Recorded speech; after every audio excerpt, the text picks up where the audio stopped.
El ruido, en su vertiente ambiental, no circunscrita a ámbitos específicos como el laboral, sino en tanto que inmisión sonora presente en el hábitat humano o en la naturaleza, no ha sido tradicionalmente objeto de atención preferente en la normativa protectora del medio ambiente. Recordar que el ruido lo medimos nosotros en decibelios, aunque no es ni más ni menos que la percepción de una variación de la presión atmosférica alrededor de nuestros tímpanos. Tratamos el ruido en un sentido amplio, y este es el alcance de la ley, comprensivo tanto del ruido propiamente dicho, perceptible en forma de sonido, como de las vibraciones mecánicas. Tanto uno como otra se incluyen en el concepto de contaminación acústica, cuya prevención, vigilancia y reducción son objeto de esta ley, la Ley 37/2003, de 17 de noviembre. En la legislación española, el mandato constitucional de proteger la salud, el artículo 43, y el medio ambiente, artículo 45 de la Constitución, engloban en su alcance la protección contra la contaminación acústica. Además, la protección constitucional frente a esta forma de contaminación también encuentra apoyo en algunos derechos fundamentales reconocidos por la Constitución, entre otros, el derecho a la intimidad personal y familiar consagrado en el artículo 18.1.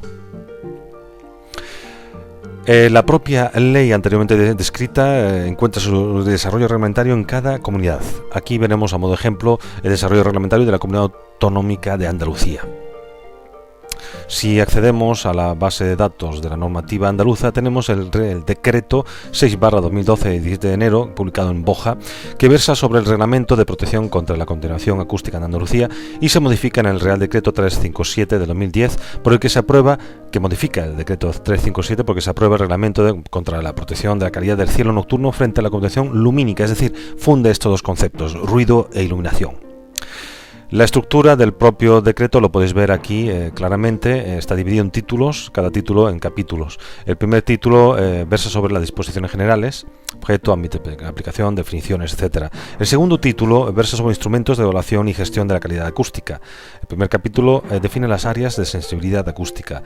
El capítulo 2 versa sobre los mapas de ruido, que son aquellos documentos que tiene que hacer la Administración, o ha tenido que hacer la Administración General del Estado, donde define claramente cuáles son las zonas acústicamente saturadas o las cuales hay que proteger mayormente, porque no es lo mismo un suelo urbano que suelo industrial, o que haya un hospital o una residencia cerca.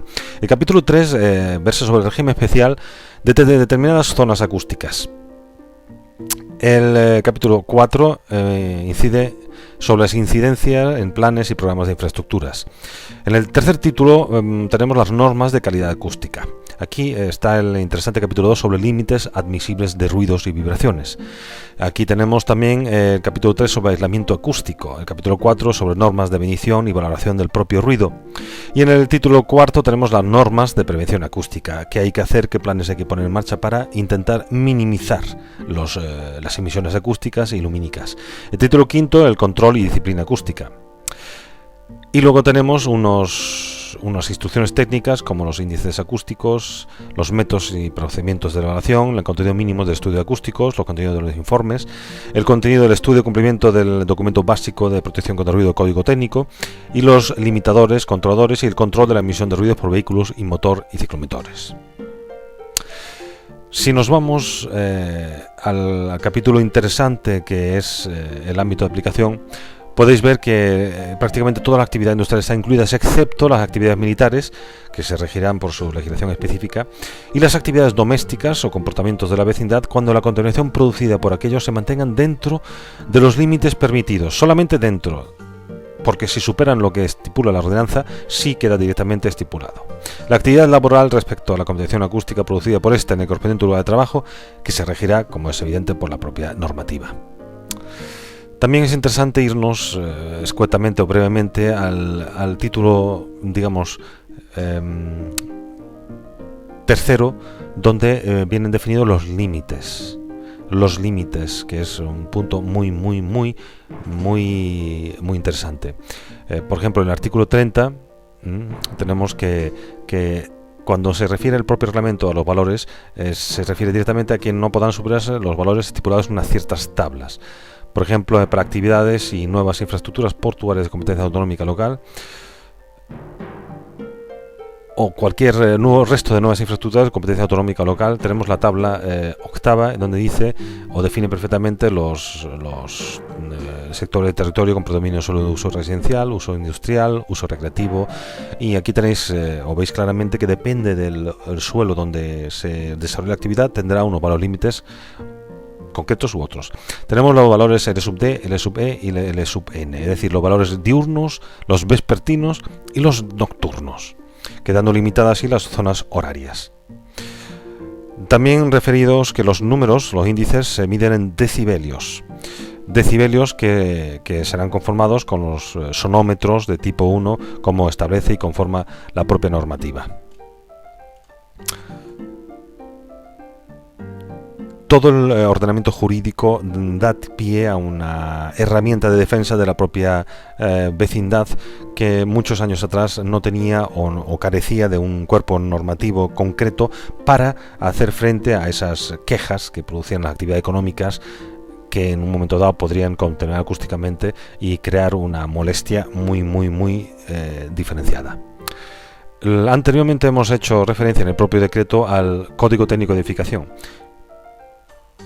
El Código Técnico de Edificación es el documento que emana de la nueva Ley de Edificación Básica, donde de la misma manera que se estructuran las medidas mínimas de resistencia de materiales o de los medios de protección contra incendios, también establece unos mínimos en condicionantes a la hora de las calidades de los medios constructivos para paliar la posible contaminación acústica.